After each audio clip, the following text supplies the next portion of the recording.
Level 1. Read subnormal. Level 1 is the absolute lowest form of human intelligence, with an IQ below 70. People at this level often have serious developmental issues, whether it be genetics, brain injury, oxygen deprivation at birth, or something that went fundamentally wrong during development. They can't do abstract thinking, they can't process complex sentences, and they don't really think in words. Their world is emotional and sensory. They respond to tone, not meaning. If you're kind, they feel safe. If you're angry, they panic.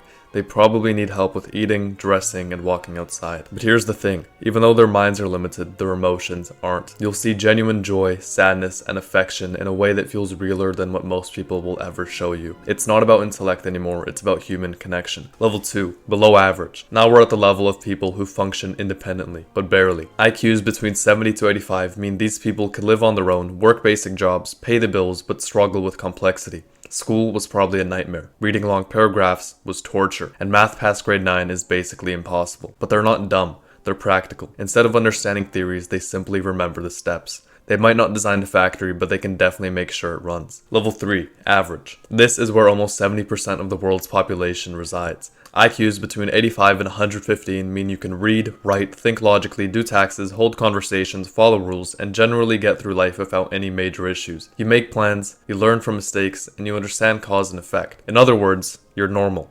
But that's also the problem. You're too normal. This level feels like the finish line when in reality it's just the middle. People here think they've got life figured out, or at least that they're smart enough, which causes them to stop learning. They form opinions, join debates, memorize headlines, but rarely question the systems that produce them. They're convinced that they're free thinkers without realizing most of the thoughts they think they've independently come up with were actually planted within them through hidden messaging. This is the level of comfort. You've got enough intelligence. In fact, you have all the intelligence you really need, but with comfort killing your curiosity, all of the intelligence goes to waste. This is the crucial difference separating level 3 from the two below it. It's that though at this level you can easily become complacent and plateau in your learning capabilities are still unrestricted. At this level, you have the freedom and ability to learn things like rocket science and become an expert in basically any topic on the planet. The problem is that most people know this, and it's the realization that they have this limitless potential which keeps them from moving. Level 4, above average. With IQs between 115 and 130, this is the level where you start seeing patterns instead of facts. You don't just see what's happening, you see why. You catch the subtext in conversations, you connect dots before anyone realizes there even are any dots. This is the level where intelligence starts to feel like friction. You start to notice how predictable people are, how inefficient systems are, and how shallow small talk feels. Above average minds gravitate towards systems, meaning they often choose careers in programming, design, economics, and psychology. Anything that rewards seeing a big picture. Level 5, high intelligence. IQs from 130 to 145 mean you're in the top 2% of humanity. At this level, learning stops being about memorizing and it starts being about rewriting. You don't just understand the rules, you rebuild them. You read a book and instinctively spot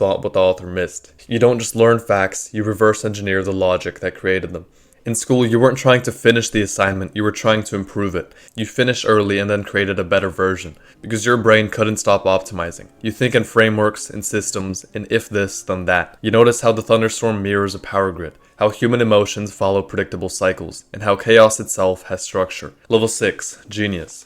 IQs with 145 and above. Genius level isn't just about thinking faster, it's about thinking different. While the other kids were playing outside during summer break, these kids were sitting at home studying textbooks. Not to get smarter, but simply because of how interesting it was to them. Einstein imagined himself riding alongside a beam of light. He just imagined it. And from that imagination, the theory of relativity.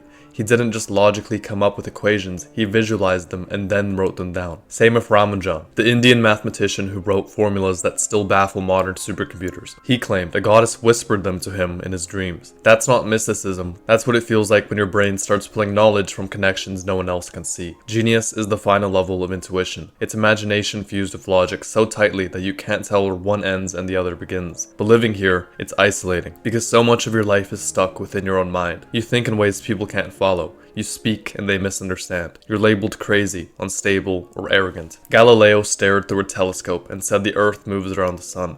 The church called him a heretic. He spent his life under house arrest. Centuries later, we call him a visionary. Geniuses are punished before they're praised. Their brains aren't bigger computers. They're a completely different operating system. Look at Nikola Tesla. He could construct machines in his own mind, run them for days in imaginary spaces, and spot design flaws without touching a single tool. But for every Tesla or Einstein, there are dozens of geniuses who crumble, because your thoughts move faster than words, and you start to feel misunderstood, not because people disagree with you, but because they literally can't see what you see. There have been hundreds of Einsteins that we will simply never hear of because they either couldn't or didn't care to explain their thoughts. Level 7. Polymaths and the Transcendence. Now we're at the level beyond genius. Here, intelligence stops being about speed or logic. It becomes a vision. Polymaths are geniuses with range. They master not just one, but every single world they touch. Leonardo da Vinci painted the Mona Lisa, designed flying machines 400 years before airplanes, and dissected human corpses to map anatomy. He didn't see art and science as different things. He saw them as two angles of the same truth. Galileo was the same. He blended mathematics and philosophy to the point they became one language. To him, the universe wasn't chaos, it was geometry in motion.